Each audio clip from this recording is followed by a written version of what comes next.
सर्व 18 पकड जाती मराठा समाज यांची एकजूट वज्रमूठ केली। त्यामुळे या सत्ताधाऱ्यांच्या पोटात कुठंतरी दुखतंय की काही करून जरांगे पाटील यांचा वध करायचा, म्हणून 2.5 कोटीची सुपारी दिली असं या ठिकाणी दादाने आरोप केला। ना तार की धार से ना के बोछार से ये मनोज दादा का सैनिक न डरता है धनंजय मुंडे जैसे शैतान से।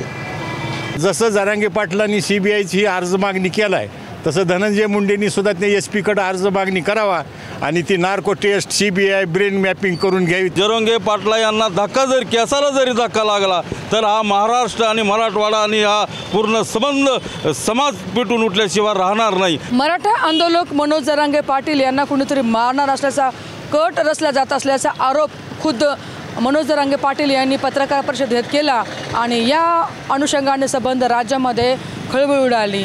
त्या अनुषंगाने ज्यांच्यावरती आरोप केले त्यांनी देखील या अनुषंगाने पत्रकार परिषद घेत चॅलेंज केलेले आहेत आणि खुलासे देखील केलेले आहेत। मात्र या माध्यमातून आता दोन्ही बाजूने आरोप आणि प्रत्यारोपाचा सध्याला सुळसुळाट झाल्याचे दिसून येत आहे। या अनुषंगानेच आज आपण बीड जिल्ह्याच्या अंबाजोगाई या ठिकाणी मनोज जरांगे पाटील यांना मानणारा समर्थक वर्ग आहे ते आज आपल्यासोबत आहेत आणि त्यांच्या काय भावना आहेत आपण जाणून घेणार आहोत। काय सांगताय तुम्ही ह्या सगळ्या प्रकरणाला कसं बघताय? आज मला एकच सांगायचे की दादांनी जे आरोप केलेत धनंजय मुंडे साहेबावर तर आणि आरोप केलेले आहेत की त्यांच्यावरती अमोल खुने आणि कोणता गरड गरुड म्हणून त्या दोघा जणांना अटक केलेलं आहे। ही अटक झाल्याच्या नंतर धनंजय मुंडेंनी एक पत्रकार परिषद घेऊन पत्रकार परिषदेमध्ये त्यांनी एक अशी मागणी केली की माझी CBI चौकशी करा, नार्को टेस्ट करा, ब्रेन मॅपिंग करा। तर ह्यांच्या अगोदर जरांगे पाटलांनी जालना SP कडे अर्ज दिला की माझी पण ब्रेन मॅपिंग करा, नार्को टेस्ट करा आणि CBI चौकशी लावा। तर जसं जरांगे पाटलांनी CBIची अर्ज मागणी केलाय तसं धनंजय मुंडेंनी सुद्धा ते SP कडे अर्ज मागणी करावा आणि ती narco test CBI brain mapping करून घ्यावी, तरच लोक समाजामध्ये ह्यांनी मानतील, नसता मानणार नाहीत इथून मोरी। असं का वाटतं की जरांगे पाटलाला मारल्यानंतर कुणाचा फायदा होणार याच्यामध्ये? जरांगे पाटलांचा जो त्याने आज या ठिकाणी या महाराष्ट्रातील आणि मराठवाड्यातील सर्व 18 पकड जाती मराठा समाज यांची एकजूट वज्रमूठ केली। त्यामुळे या सत्ताधाऱ्यांच्या पोटात कुठंतरी दुखतंय की काही करून जरांगे पाटील यांचा वध करायचा आणि आपल्या पोळ्या राजकीय भाजायच्या, म्हणून 2.5 कोटीची सुपारी दिली असं या ठिकाणी दादाने आरोप केला आणि 2 आरोपी पकडलेली आहेत। पण या ठिकाणी अंबाजोगाई तालुक्यातील जे मराठा सेवक आहे यांनी मोर्चाचं आयोजन केलं होतं, पण तसंच पहिल्या दिवशी आम्ही उपजिल्हाधिकाऱ्यांना त्यांना Z+ सुरक्षा द्यावी म्हणून त्या ठिकाणी निवेदन दिलेलं आहे आणि मंगळवारी आज आमचा मोर्चा होता। पण या ठिकाणी आचारसंहिता लागल्या असल्यामुळे तो मोर्चा तांत्रिक अडचणीमुळं थांबण्यात आला आणि आजही जर जरांगे पाटला यांना धक्का जर केसाला जरी धक्का लागला तर हा महाराष्ट्र आणि मराठवाडा आणि हा पूर्ण समाज पेटून उठल्याशिवाय राहणार नाही असे माझ्या मनात तीळ मात्र शंका नाही। आणि जरांगे पाटील यांनी जे आरोप केले त्या आरोपामध्ये तथ्य आहे आणि त्या आरोपाची सखोल चौकशी करून महाराष्ट्राच्या मुख्यमंत्र्यांनी त्यांना Z+ सुरक्षा द्यावी आणि दोषींना लवकरात लवकर अटक करावे अशी आमची या ठिकाणी मराठा सेवकांची मागणी असणार आहे। या ठिकाणी अनेक काही नागरिक आहेत, आपण त्यांच्याही भागात जाणून घेणार आहोत भावना। कसं बघता सगळ्या प्रकरणाला? कारण की एका बाजूला मराठा आंदोलक जरांगे पाटील आहेत आणि दुसऱ्या बाजूला माजी मंत्री धनंजय मुंडे आहेत, त्यांच्यावरती आरोपाने प्रत्यारोप। जरांगे पाटील हे एका समाजापुरते मर्यादित नाही, ते सर्व समाजाची बाजू मांडतात आणि धनंजय मुंडे हे फक्त एका समाजाचीच बाजू मांडतात। कारण जरांगे पाटील सगळ्या समाजावर, कुठल्या समाजावर अन्याय झाला तरी तिथं ते हजर असतात। त्याच्यासाठी जरांगे पाटलाची जी मागणी आहे ते रास्त आहे आणि त्यांना असं कुणीही धमक्या देणं करणं हे बरोबर नाही आणि त्याची पूर्ण चौकशी व्हावीच लागते। या प्रकरणाला आता पोलीस प्रशासन सांभाळून घेत आहे आणि ज्या पद्धतीने समोर आणलेलं आहे की ब्रेन मॅपिंग व्हायला पाहिजे, नार्को टेस्ट व्हायला पाहिजे, CBI मार्फत चौकशी व्हायला पाहिजे, मात्र आता त्या चौकशा सुरू झालेल्या आहेत। बरोबर आहे, जरांगे पाटलांनी जी मागणी केली ते अजून बी त्याच्याबरोबर ठाम आहेत। पण आता ह्यांची जी मागणी होती माझी ब्रेन मॅपिंग करा, नार्को टेस्ट करा, पण त्याचं काही पुढे काही बोलत नाहीत आता त्या विषयावर. हां, आता त्यांनी स्वतःहून अर्ज द्यायला पाहिजे की माझी ब्रेन मॅपिंग करा, CBI चौकशी करा म्हणून. या विषयावरती आणखी बोलण्यासाठी बरेच नागरिक आहेत, आपण त्यांच्या प्रतिक्रिया घेणार आहोत. काय सांगताय तुम्ही, सध्याचे वातावरण महाराष्ट्रामध्ये निवडणुकीच्या एका बाजूला आपण स्थानिक स्वराज्य संस्थेच्या निवडणुका नुकत्याच लागलेल्या आहेत, त्याच्यानं आचारसंहिता लागलेली आहे, आणि दुसऱ्या बाजूला जरांगे पाटलांनी केलेले खळबळजनक आरोप.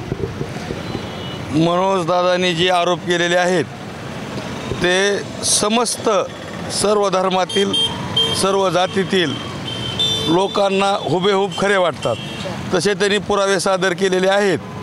आणि मी एक मनोज दादांचा सैनिक म्हणून सांगू इच्छितो, ना की धार से ना के बोछार से, ए मनोज दादा का सैनिक न डरता है धनंजय मुंडे जैसे शैतान से. हे जे चालू घडामोडीत आहे, मनोज दादांनी स्थानिक स्वराज्य संस्था असो, कुठलीही निवडणूक असो, मनोज दादांनी स्पष्ट शब्दात सांगितलेलं आहे, समाजकारणाचा आणि राजकारणाचा काही संबंध नाही. धनंजय मुंडेसारखे सैतान सोडून बाकी जे काही चांगले लोक असतील, मग ते कुठल्याही समाजाचे असोत, त्यांच्यासाठी त्याच्या मर्जीनं मतदान करायला त्यांचं कुणाचंही काही बंधन नाही. आणि जे सध्याचं जे वातावरण गढूळ झालेलं आहे त्याला संपूर्णतः धनंजय मुंडे जबाबदार आहेत. पूर्ण वंजारा समाज नाही असं माझं मत आहे. जे गोपीनाथ मुंडे साहेबांना मानणारे वंजारा आहेत, जसं की दादांनी स्पष्ट केलं, ते सर्वसाधारण आहेत. फक्त धनंजय मुंडेला मानणारे वंजाराच असा गोंधळ घालतात. मात्र धनंजय मुंडे यांनी त्यांच्या पत्रकार परिषदेमध्ये सांगितलेलं, नेहमी सांगत आलेले आहेत की आम्ही मराठा बांधवाच्या आरक्षणाच्या विरोधात कधीच नाही. इव्हन त्यांनी असं देखील सांगितलेलं आहे की त्यांनी पहिला जो आहे तो ZP-मध्ये अर्ज दिलेला आहे की मराठा समाजाला आरक्षण मिळलं पाहिजे. तेव्हापासून मूवमेंट सुरू झालेली आहे. आणि वारंवार जेव्हा जेव्हा मनोज जरांगे पाटलांच्या कुठेही सभा होतं त्या ठिकाणी त्यांनी सहकार्य केलेलं आहे, सभेला कुठे विरोध केलेला नाही आणि सपोर्टच केलेला आहे. मग धनंजय मुंडे साहेबांनी जी जिल्हा परिषदमध्ये म्हणतात आम्ही ठराव दिला, हे निव्वळ सोंग आहे. त्यावेळेस मनोज दादाचं आंदोलन चालू नव्हतं. त्यांनी ठाम माहीत होतं की 1982 हा मराठा समाज ओरडतो आहे, ह्यांनी आरक्षण मिळणार नाही. आणि ज्यावेळेस मनोज दादांनी आंदोलन चालू केलं, मराठा समाजाला आरक्षण मिळण्याची तरतूद चालू झाली, त्यावेळेस त्यांनी बीडच्या मेळाव्यामध्ये स्पष्ट सांगितलं, ह्या मराठा समाजाला मी टक्केतही ठेवणार नाही. यामुळे त्यांची भूमिका स्पष्ट होती. मात्र जेव्हा पहिल्यांदा आंदोलन सुरू झालं आणि मराठा आरक्षणाचा मुद्दा निघाला, तो परळीतूनच निघालेला आहे. जी चिंगारी पेटलेली आहे ते बीड जिल्ह्याच्या परळी या ठिकाणी 21 दिवस आंदोलन करण्यात आली होती. तेव्हा त्या ठिकाणी काही अंतरावर धनंजय मुंडे यांचं घर देखील आहे आणि काही समोरच तहसील कार्यालयाच्या प्रांगणामध्ये तब्बल 21 दिवस जे आहे ते मराठा बांधवांना त्या ठिकाणी अन्न, धान्य, पाणी आणि सगळ्या सुविधा देखील धनंजय मुंडे यांनी पुरवल्या होत्या.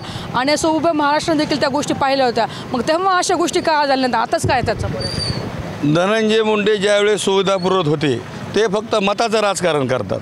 आणि ज्यावेळेस आरक्षण मिळायची प्रक्रिया चालू झाली त्यावेळेसपासून त्यांच्या पोटातलं होटावर आलेलं आहे. तर एकंदर पाहतो की आपण या ठिकाणी ज्या पद्धतीने सगळ्या सुरू आहेत गोष्टी, त्यामध्ये दोन्ही बाजूंनी आता आरोप आणि प्रत्यारोप होत आहेत. मात्र आता या ठिकाणी बोलण्यासाठी आणखी काही मराठा समर्थक आहेत, आपण त्यांच्याही प्रतिक्रिया जाणून घेणार आहोत. काय सांगताय तुम्ही या ठिकाणी? आता तुम्ही मोर्चाच्या अनुषंगाने आला होतात, मात्र काही कारणास्तव मोर्चा बंद थांबवलेला आहे शासनाने. मात्र आपल्या भावना काय आहेत? माझी एकच भावना आहे की ह्याच्यात मुख्यमंत्र्यांना स्वतः जातीनं लक्ष घालणे, ना कुठला भेदभाव पाळता, पाणी इकडं काढावं, दूध इकडं काढावं, गृहमंत्री स्वतः आहे, त्यांनी जर 100% ह्याच्यात लक्ष घातलं तर एका मिनटात ह्याच्यातला क्लिअरपणा निघतो. पण मुख्यमंत्र्याची मानसिकता पाहिजे ओरिजिनल, आणि त्यांनी जर मानसिकता ठुली तर एकदम उघड होणार आहे जरांगेची चूक का धनंजय मुंडेची चूक. की स्वतः एवढं सरकार आहे, एवढा कायदा आहे आपल्यात, आपण सगळे कायद्याला मानणारे माणसं, या कायद्यानंच चालू द्या ना. तुम्ही स्वतः लक्ष मुख्यमंत्र्यांना घालावं अशी माझी स्वतःची विनंती आहे. या प्रकरणामध्ये आता मुख्यमंत्र्यांनीच लक्ष घातलं पाहिजे आणि ज्या पद्धतीने आता माजी मंत्री धनंजय मुंडे यांनी नार्को टेस्ट आणि CBI चौकशीची मागणी केलेली आहे, मात्र अर्ज केला नाही. त्यांनी आता अर्ज करावा असं देखील आता मराठा बांधवाच्या वतीनं बोलण्यात जात आहे. दुसऱ्या बाजूनं मनोज जरांगे पाटील यांनी जालन्याच्या SP-ना देखील त्या ठिकाणी अर्ज दिलेला आहे ब्रेन मॅपिंग करण्याचा असं देखील म्हटलं आहे. मात्र अद्यापही धनंजय मुंडे यांनी अर्ज दिलेला नाही असं देखील या ठिकाणी आता बोललं जात आहे. आता या सर्व प्रकरणावरती नेमका निर्णय काय होतो आणि खरंच हे प्रकरण वास्तवमध्ये आहे का, कुठे कट रस्ता जातोय का, आता ह्याही गोष्टी आपल्याला टप्प्याटप्प्याने समोर येणारच आहेत. कॅमेरा पर्सन संजीव रायसह सुकेश नाईकवाडे, महाराष्ट्र टाइम्स, बीड.